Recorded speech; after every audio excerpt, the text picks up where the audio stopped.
Semanal. Vamos a iniciar presentando a quienes nos acompañan, por supuesto el presidente del Comité Directivo Estatal, Mario Riestra. Nos acompaña nuestro delegado del Comité Ejecutivo Nacional, el diputado Daniel Chimal, y la presidenta del Comité Directivo Municipal aquí en Puebla, Gaby Ruiz. Vamos a iniciar con palabras de bienvenida y su mensaje de nuestra presidenta, Gaby.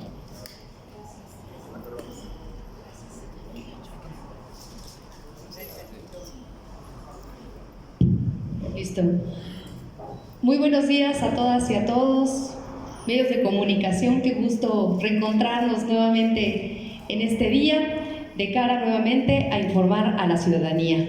Saludar con muchísimo gusto, como cada martes, al delegado nacional y diputado Daniel Chimal, y por supuesto a mi amigo y líder del Comité Directivo Estatal, Mario Riestra, en este ejercicio.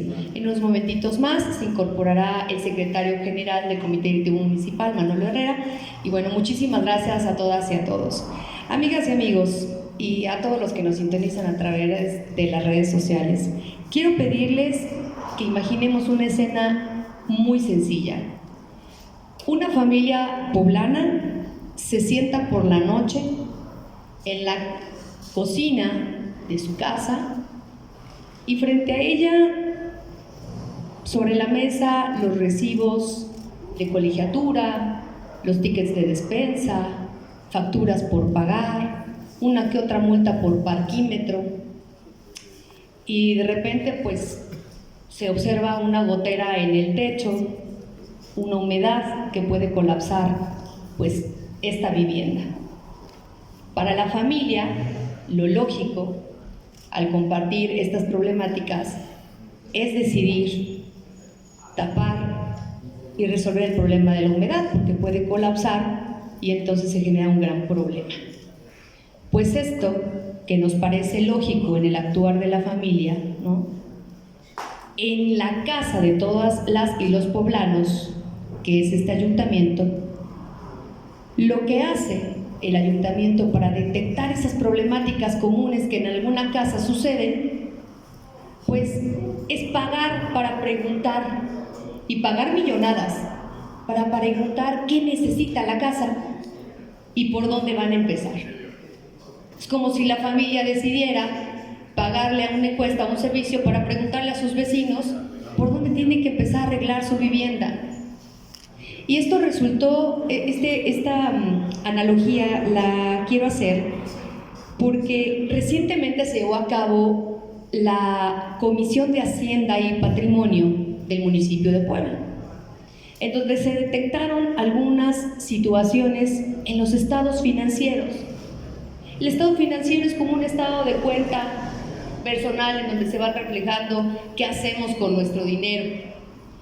Y entonces en estos estados financieros nos pudimos percatar, fíjense, que en junio y julio se pagaron exactamente 2.046.350 pesos por estudios de opinión digital y consultas.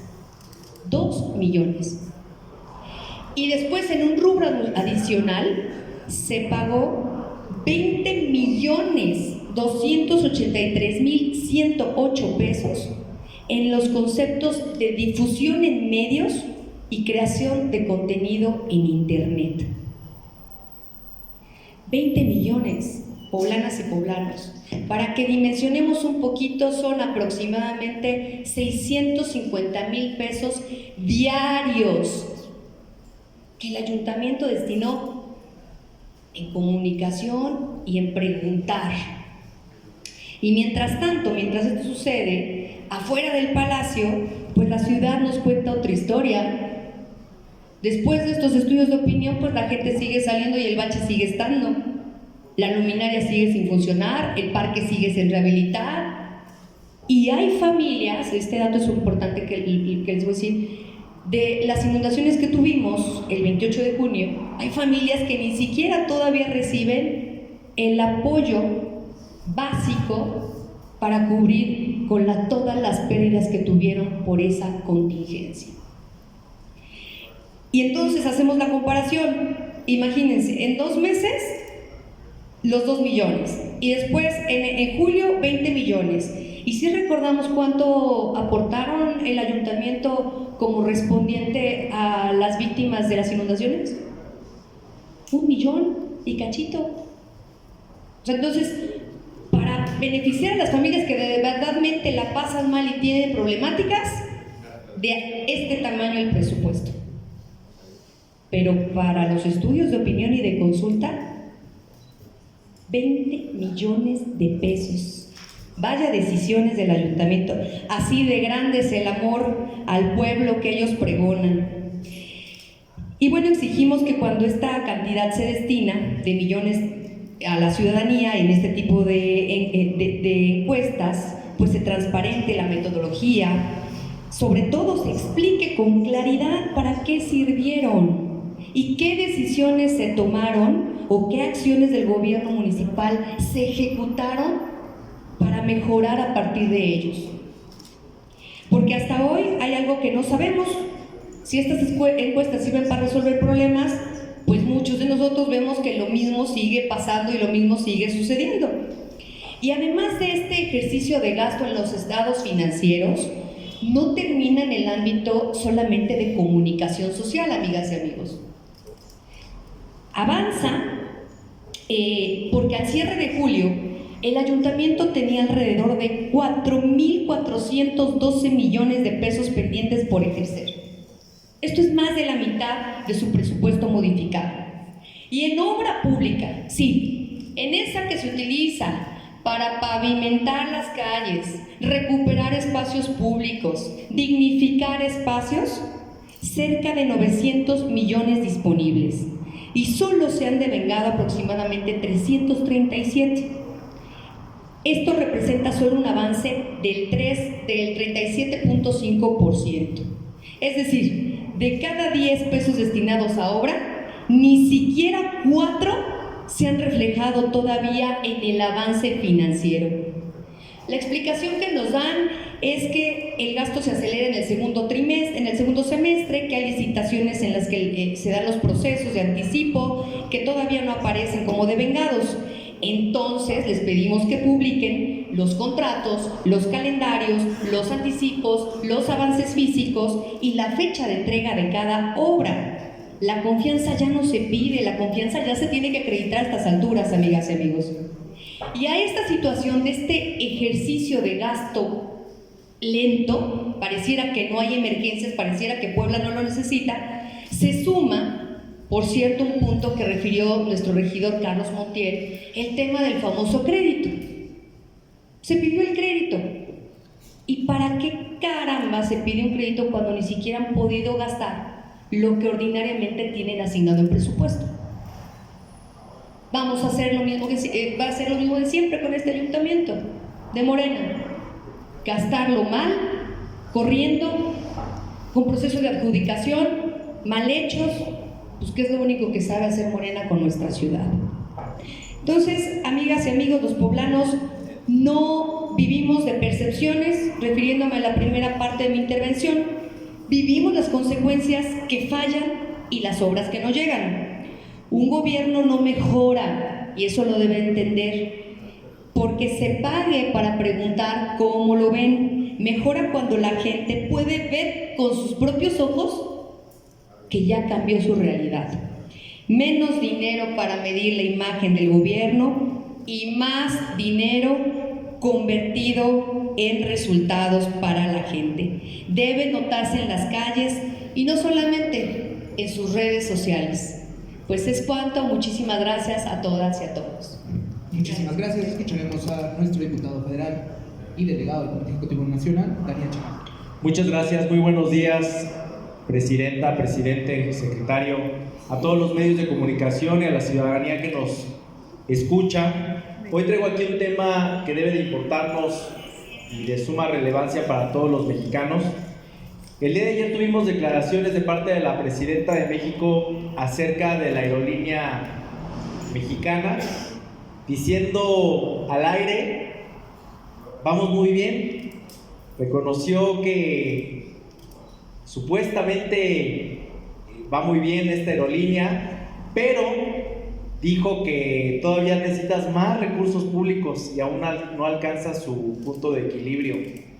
O sea, justificándose de que le van a seguir inyectando dinero de todos los mexicanos y por otro lado diciendo que pues va muy bien la cosa.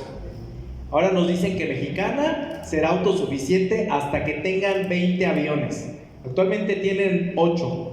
Pero la pregunta es sencilla: ¿cuánto dinero público tenemos que estarle invirtiendo todos los mexicanos para equilibrar las pérdidas que tienen?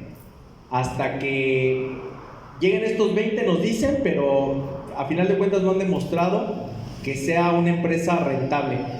En 2025, fíjense, este dato es demoledor. En 2025 Mexicana ingresó 462 millones de ganancia, pero el costo operativo de la empresa fue de 1.400 millones. Tenemos casi 1.000 millones de pérdidas operativas, que son dinero, repito, de todos los mexicanos. En términos sencillos, durante 2025 Mexicana perdió alrededor de 2.5 millones de pesos diarios. Sí, 2.5 millones de pesos cada día. Por cada peso que Mexicana obtuvo por sus operaciones en 2025, necesitó aproximadamente de 3 pesos para cubrir sus costos. El boleto sí lo compra el pasajero, pero el déficit lo terminamos pagando todos los mexicanos. Y mientras todavía no es autosuficiente, el presupuesto del 2026 pasó de 111 millones a 2.400 millones de pesos, casi 22 veces el monto originalmente aprobado. Mexicana sí, efectivamente está creciendo en pasajeros y hay que reconocerlo. Entre enero y marzo del 2026 transportó 111,000 pasajeros, 38% más que un año antes. Pero aún con ese crecimiento solo representó el 0.8% del mercado nacional en materia de transporte aéreo. Y aquí la pregunta, y creo que es algo importante, es que si la presidenta asegura que con 20 millones llegará al punto de equilibrio, pues vamos poniéndole fecha y números. ¿Cuántos pasajeros necesita para alcanzar esta cifra? ¿Qué ocupación requiere? ¿Cuánto dinero público adicional recibirá? ¿Y qué pasa si en el 2027 una vez más no alcanza esta meta? Nosotros le decimos a la presidenta muy claramente: no estamos discutiendo si Mexicana nos gusta o no, no se trata de esto. Estamos discutiendo los números, las pérdidas, como mencionaba, de casi 1.000 millones de pesos y sobre todo de la raquítica representación que tiene en el mercado nacional de 1%. Si la presidenta asegura que con 20 aviones será autosuficiente, díganos de una vez por todas cuánto nos va a costar llegar hasta ahí y que se comprometa públicamente con una fecha para dejar de depender del dinero que nos cuesta a todos los mexicanos. Vamos a estar observando y dando la lucha muy puntualmente en la próxima discusión del presupuesto de egresos de la Federación. Hasta ahí mis comentarios y mis anotaciones. Muchas gracias. Muchísimas gracias. Ahora escucharemos a nuestro presidente del Comité Directivo Estatal, Mario Riestra. Gracias. Muy buenos días tengan todas y todos. Como siempre, primero que nada, agradecerles su presencia a todos los amigos de los medios de comunicación, saludar también a nuestro delegado del Comité Ejecutivo Nacional, el diputado federal Daniel Chimal, a nuestra dirigencia municipal, a nuestra presidenta, por supuesto, Gaby Ruiz, a nuestro secretario general, Manolo Herrera, y nuevamente a todas y a todos ustedes, agradezco por su paciencia y por su acompañamiento. En primer lugar, es inevitable volver a abordar el tema de Acatlán de Osorio, este importantísimo municipio de la Mixteca poblana, que nuevamente nos regala una serie de escándalos en estos últimos días, lamentablemente por las razones incorrectas. Y en este sentido el PAN quiere nuevamente pronunciarse con toda firmeza y puntualidad. Lo que hoy requieren los poblanos para Acatlán es un gran acuerdo por la tranquilidad, la gobernabilidad y la paz de este importante municipio, y dentro de este gran acuerdo, por supuesto, lo primero que tiene que materializarse es la revocación de mandato inmediata de la presidenta municipal de Morena y sus aliados, Guadalupe Bárcenas. Sin ese primer paso no se van a corregir las condiciones que hoy tenemos de inseguridad, de excesos, de presuntos manejos, de corrupción y de ingobernabilidad. Y en este contexto es muy importante compartirles, ayer lo hicimos de manera pública, el Partido Acción Nacional presentó el día de ayer una denuncia ante la Auditoría Superior del Estado contra, por supuesto, el Ayuntamiento de Acatlán por 2 presuntas obras fantasmas en este importante municipio que ascienden ambas a poco más de 1.079.000 pesos. Esto quiere decir que la presidenta municipal de Acatlán, como lo han dado a conocer los propios regidores de este ayuntamiento, reporta 2 obras ejecutadas y pagadas, pero que cuando van los regidores a hacer una revisión física, simplemente no existen pues en el territorio. 2 supuestas intervenciones de calles, una por 418,000 y otra por 661,000 pesos, que los expertos señalan que tienen un costo real de 15,000 o 20,000 pesos las tareas que ahí se verificaron. Con estas nuevas irregularidades que se suman a otras varias que ya han sido expuestas, es importantísimo que el Congreso del Estado actúe a la brevedad.